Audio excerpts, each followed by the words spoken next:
Hello everyone, आज के इस वीडियो में बात करने वाले हैं एफसीएस सॉफ्टवेयर सॉल्यूशन लिमिटेड के बारे में। इस कंपनी में देखने वाले इसका फंडामेंटल कैसा है और आने वाला टाइम में इसका कैसा फ्यूचर है। किसी भी कंपनी में अगर आप निवेश करते हैं तो उसका फ्यूचर ज़रूर समझिए, क्योंकि मान लीजिए अगर आप प्लास्टिक इंडस्ट्रीज में निवेश कर देते हैं और गवर्नमेंट प्लास्टिक इंडस्ट्रीज को बैन कर देता है तो फिर आने वाला समय में लॉसेस भी हो सकते हैं।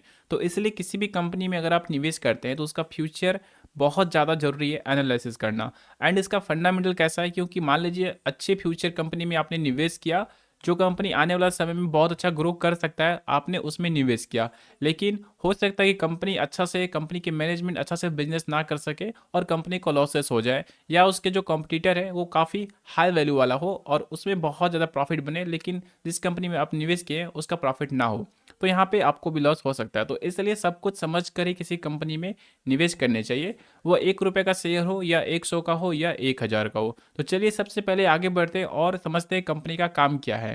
तो जैसा कि आप यहाँ पे देख सकते हो, ये एफसीएस सॉफ्टवेयर सॉल्यूशन लिमिटेड का वेबसाइट है, जिसमें कि सर्विस पे जाओगे तो आईटी इंफ्रा सर्विस है, एप्लीकेशन सर्विस है, आर्टिफिशियल इंटेलिजेंस है। तो इस प्रकार से कंपनी टेक्नोलॉजी में काम कर रहा है, यानी कि टेक की कंपनी है। एंड यहाँ पे आप देख सकते हैं IT and business service, engineering and product and platform service. तो कंपनी का काम आईटी में है, सीधा आप समझ सकते हैं टेक में। तो देखिए टेक्नोलॉजी जो है आने वाला टाइम में बहुत ज़्यादा डिमांडेबल रहने वाला है, ये तो यहाँ पे सही है।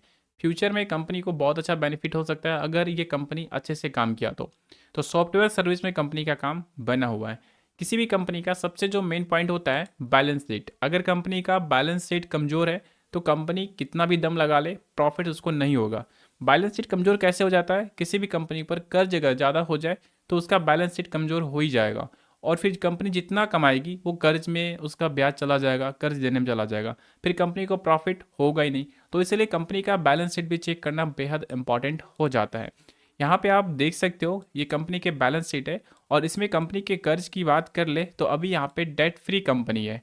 ये बहुत ही अच्छी बात है। कोई भी कंपनी अगर डेट नहीं रखी है, ये काफ़ी स्ट्रॉन्ग पॉइंट है। अब उसको जितना प्रॉफिट होगा उसके पास रहेगा, उसके पोर्टफोलियो में रहेगा। उससे पहले 18 करोड़, 21 करोड़, 24 करोड़, 27 करोड़ कंपनी के ऊपर बहुत ज़्यादा कर्जा भी था। हाँ, रिजर्व भी कंपनी बहुत अच्छा यहाँ पे बना कर रखी हुई थी। तो यहाँ पे आप देख सकते हो कंपनी का सारा कर्जा खत्म हो जाता है 2024 में। उसके बाद कंपनी यहाँ पे डेट फ्री हो जाती है और इसका रिजर्व भी उसी प्रकार से इंक्रीज यहाँ पे होता जा रहा है। तो कंपनी डेट फ्री है, एक एक्स्ट्रा पॉइंट यहाँ पे आप इसका समझ सकते हैं। कंपनी डेट फ्री है, ये काफ़ी अच्छा बात है, लेकिन कंपनी प्रॉफिट कितना कमा रही है ये भी यहाँ पे जान लेते हैं। यहाँ पे आप देख सकते हो कंपनी का प्रॉफिट एंड सेल्स, कंपनी का रेवेन्यू यानी कि सेल्स, कंपनी कितना रेवेन्यू जनरेट कर रही है और कितना खर्च कर रही है। मान लीजिए अगर कंपनी ने 200 रुपये रेवेन्यू जनरेट किया और 50 रुपये का खर्च कर दिया तो कंपनी को कितना प्रॉफिट हो गया? 150। इस तरह से आप इसको समझ सकते हैं। तो सबसे पहले कंपनी का सेल्स देख लेते हैं। यहाँ पे आप देख सकते हो 2013 से दिया गया है 116 करोड़, ये सारे फिगर करोड़ में दिए गए हैं। एंड यहाँ पे देखो 36 करोड़, उससे पहले 34, 34, 34, 37, 40, 34, 36, यानी कि एवरेज इसका 40, 30, 34, 35 यही यहाँ पे चल रहा है।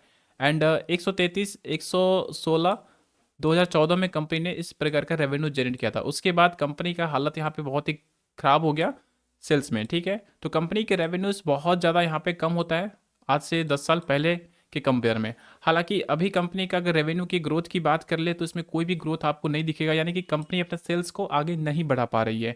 34, 40, 33, 35 यही यहाँ पे बना हुआ है। तो कोई भी कंपनी का अगर सेल्स इंक्रीज नहीं होता है तो उसमें प्रॉफिट भी बढ़ने की संभावना बहुत ही कम होता है, और जिस कंपनी में प्रॉफिट नहीं होंगे उसमें इन्वेस्टर्स अट्रैक्ट नहीं होंगे, और इन्वेस्टर्स अट्रैक्ट नहीं होंगे तो फिर डिमांड कैसे बनेगा। अब यहाँ पे आप देख सकते हो कंपनी का ऑपरेटिंग प्रॉफिट, पहले कंपनी 116 करोड़ सेल्स किया लेकिन 120 करोड़ का खर्चा कर दिया, इसलिए कंपनी को लॉस भी हो गया उसी प्रकार से। एंड अभी करेंट में बात कर ले मार्च 2024 में, अब मार्च 2025 का भी अपडेट आएगा। तो यहाँ पे आप देख सकते हो 36 और यहाँ देखो 29, यानी कंपनी ने 36 करोड़ का टोटल रेवेन्यू जनरेट किया और 29 करोड़ का कंपनी ने खर्च कर दिया। तो 7 करोड़ लगभग यहाँ पे कंपनी ने ऑपरेटिंग प्रॉफिट निकाला। और अब इस प्रॉफिट में कंपनी का अदर इनकम है, इंटरेस्ट है, डेप्रिसिएशन है, टैक्सेस है, ये सब करने के बाद कंपनी का टोटल यहाँ पे आप देख सकते हो नेट प्रॉफिट 12 करोड़ माइनस में चला जाता है, यानी कि कंपनी को बहुत ज़्यादा लॉसेस यहाँ पे हो जाते हैं। अदर इनकम की वजह से कंपनी को माइनस में रिजल्ट देखने को यहाँ पे मिल रहा है। तो आप यहाँ पे समझ सकते हो कंपनी का जो प्रॉफिट है वो यहाँ पे माइनस में है। उससे पहले कंपनी को प्रॉफिट हुआ था 1.46 करोड़, यानी कि लगभग 1.5 करोड़। उससे पहले माइनस, उससे पहले माइनस, यानी कि कंपनी लॉस मेकिंग है, सीधा सा आप यहाँ पे समझ सकते हैं। अगर कंपनी लॉस मेकिंग है तो आप समझ गए होंगे कि यहाँ पे कुछ ज़्यादा बेनिफिट नहीं मिलने वाला है। अब अगर कोई पैनी स्टॉक में निवेश करता है तो उसको किस बेसिस पे प्रॉफिट मिलेगा? यहाँ पे ऑपरेटर्स भी गेम करते हैं, छोटी सी कंपनी है, कितना का इसका प्राइस है करेंट में आप देख सकते हो, 2 रुपये 3 रुपये का करेंट में प्राइस है। तो कोई बड़ा जो बड़ा गेम करने वाला होता है वो ज़्यादा क्वांटिटी खरीद लेता है, तो इसमें डिमांड बढ़ जाता है, फिर इसमें रिटेल निवेशक आते हैं, फिर स्टॉक में अच्छा सा तेज़ी आता है। तो इसमें गेम बहुत ही ज़्यादा होता है, ऑपरेटर्स एक्टिव रहते हैं। तो इसमें तुरंत से ऊपर जाएगा, फिर तुरंत से नीचे भी आ जाएगा, क्योंकि ऑपरेटर्स अगर यहाँ पे खरीदारी किए हैं तो फिर ऑपरेटर्स निकलेंगे भी, तो जब से निकलेंगे तो वहाँ से करेक्शन बनेगा। तो कंपनी का स्ट्रॉन्ग अगर फंडामेंटल रहेगा तो निवेशक यहाँ पे डटे रहेंगे, निकलेंगे नहीं।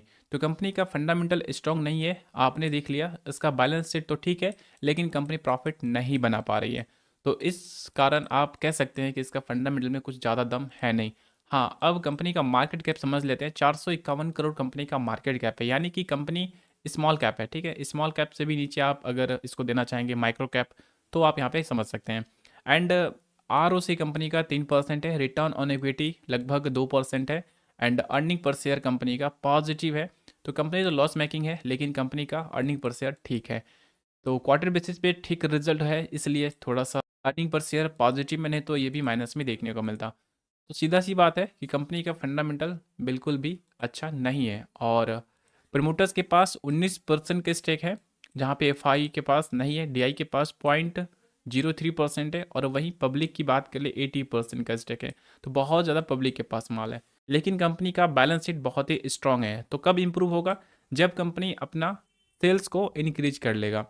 वैसे क्वार्टर बेसिस पे कंपनी का प्रॉफिट पिछले 3 क्वार्टर से पॉजिटिव आ रहा है। तो इस बार मार्च 2025 का देख लीजिएगा, जिस प्रकार मैंने आपको दिखाया 2024 का। तो मार्च 2025 से कंपनी के प्रॉफिट अगर इंक्रीज होते हैं तो फिर आगे संभावना बनेगा कि हाँ कंपनी अच्छा कर सकती है।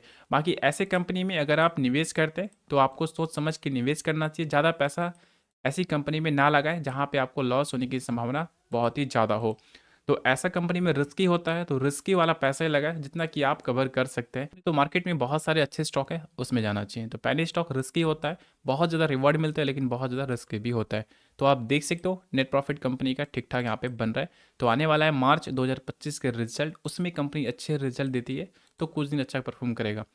तो आप यहाँ पे इसका चार्ट को ध्यान से देखेंगे तो गिरावट ही गिरावट है, पिछले 1 साल से इसमें गिरावट ही चल रहा है। तो ऐसे स्टॉक से बचकर भी रहना चाहिए। पिछले 10 साल के चार्ट पे देख सकते हो कभी भी कुछ भी अच्छा यहाँ पे नहीं हुआ है। हाँ, ये तो ऑपरेटर यहाँ पे निकाल के दिए लेकिन फिर उसी प्रकार से गिर भी गया है।